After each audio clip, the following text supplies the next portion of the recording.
Thank you. Thursday. Let's go.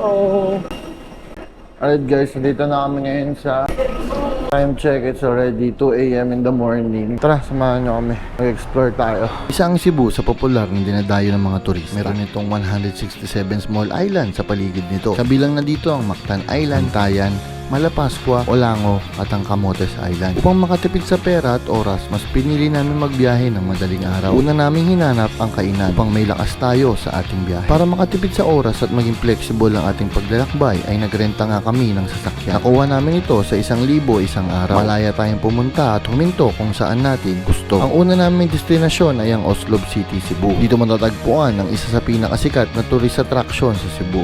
Ito ang whale watching. Simula Mactan Airport hanggang Oslob, Cebu ay nagbiyahe kami ng humigit 3 oras. Napakaganda ng timing ng aming dating dahil madaling araw pa lang ay nagsimula na tayo sa ating paglalakbay. At dumating tayo ng maaga sa ating So yun guys, destinasyon. after 3 hours of driving, nandito na kami. Ayun yung pasahero ko. Chill na chill. Sarap ng tulog. Mag-i-inquire tayo ngayon sa labas kila kuya. Ito yung ibang options. Pag gusto nyo mag-diving, wala tayong pila. Tapos yung ticket, diferensya po sir. Kasi pag diving is 1,000 po yung ticket. So, yung scuba diving, kasama yung lahat ng mga gears, 1,500. 1.5 per person sa Oo. diving. O sa diving. Pero yung ticketing for whale shark is 1,000. So, total of 2,500 Okay. isa. Pero yung interaction natin sir is 1 hour po. Kaya pala dapat maaga ka dito. Pagdating namin dito, nakausap namin ng mga local guide para sa mga turista. Pag-alaman namin na mahaba pala ang pila ng mga turista dito. Ano nang next natin ate? Orientation. Orientation po. Kinis snow flash photography. Since whale sharks are sensitive to light. So pwede mo na kayo maglakad-lakad muna sir or kakain. Tatawagan ko lang kayo pag number na natin. Pagkatapos ng 1 oras ay tinawag na nga tayo ng ating guide. Isa sa pinakamagandang experience dito na may personal kayong guide ay hindi nila kayo pababayaan. Huwag lang kalimutan mag-tip sa inyong mga guide para naman sa kanilang magandang serbisyo.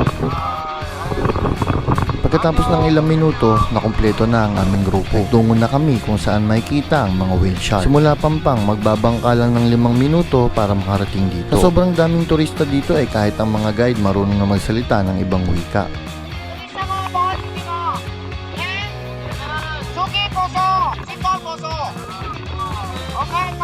Pagdating nyo sa site, pwede na kayo magtanggal ng inyong life vest kung marunong kayo lumangoy. Pero mas maganda kung hindi dahil napakalakas ng alon at current ng tubig rito. Sa unang sulyap, talaga mamamangha ka sa whale shark na lalangoy sa tabi mo. Napakalaki nila pero sobrang kalmado kahit madikitan mo. Merong 10 higit pang whale shark sa lugar. Pinapakain sila ng mga guide dito kaya sila pabalik-balik. Dati, simpleng pagkain lang daw ang pinapakain ng mga tao dito. Ngunit nung naging tourist attraction na ito ay nag-invest na ang local government sa pagkain ng mga ito upang hindi lumisan at magpatuloy ang hanap buhay ng mga tao rito. Isa ang whale watching attraction ang kinabubuhay ng mga tao dito sa Oslo. Kaya pinag-iingatan nila at inaalagaan ng mabuti ang mga balyena at ang lugar na ito. Trabaho nakatog pa ako Trabaho, videographer sa Bukanding. Gago, layo ko na. Matapos ng 1 oras sa paglangoy kasama ang mga whale shark, nagtungo naman kami sa Sumilon Island. Dito matatagpuan ang sikat na sandbar na may malakristal na tubig ng isla. Medyo high tide nung magpunta kami, kaya hindi namin masyado makita ang sandbar. Gayunpaman, napakaganda pa din ng islang ito at akala mo ay may filter ang buong lugar. Pwede ka rito mag-snorkeling at makakita ka ng iba't ibang uri ng isda at syempre sobrang instagrammable ng lugar kaya hindi ka magsasawa kakakuha ng litrato rito. Package na ito ay nakuha namin sa halagang 1,700 pesos per person. Sulit na sulit sa ganda ng makikita mo. Ito na magtatapos ang unang araw namin sa Cebu. Alright guys, tapos na kami ngayon dito sa Sumilon. Nagpunta tayo dun sa sandbar. Unfortunately, high tide. Di kita yung sandbar. So ngayon, babiyahin naman tayo papuntang Moalboal. Nag-drive kami ulit ng humigit 2 oras papunta sa Moalboal. At dito, magsisimula ang mas masayang adventure sa Cebu.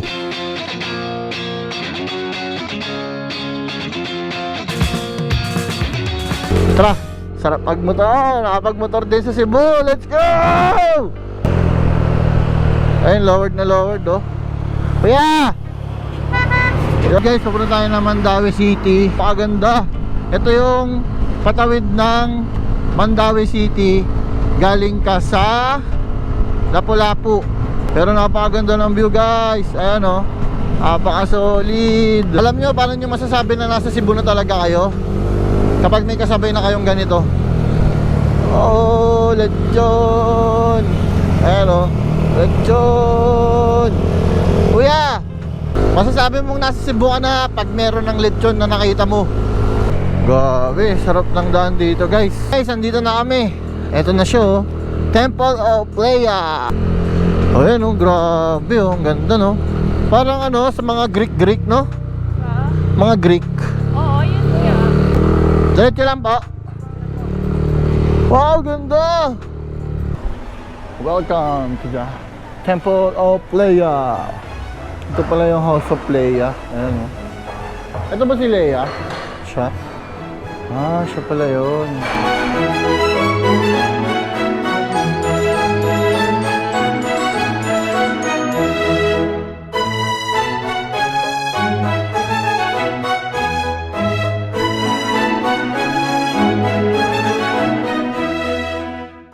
Alright guys, nandito tayo ngayon sa House of Lechon. Ito yung famous na bilihan ng lechon dito sa Cebu. And bago tayo umuwi, hindi pwedeng hindi natin ito matitigman, no? Hello po. Ah, nakita ko ng lechon guys. Hello po.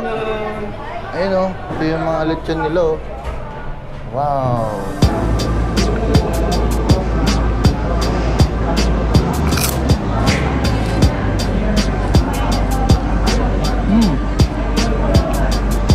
Bukod sa mga tourist attraction, napakadaming nightlife na pwedeng pagpilian sa Cebu, especially sa Mall Ball. At sobrang sasarap din ng pagkain dito. Pero ang pinaka-highlight ng biyahe na ito ay ang superb diving experience. Kaya tara, samahan nyo kami.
How's the experience?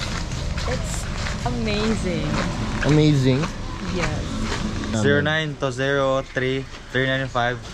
09-03-395-245. Yan. So, kontakin nyo si Kuya pagka pupunta kayo dito sa Mall Ball. Ayan si Kuya yung guide natin. Thank you po. Thank you po, ma'am. Thank you po.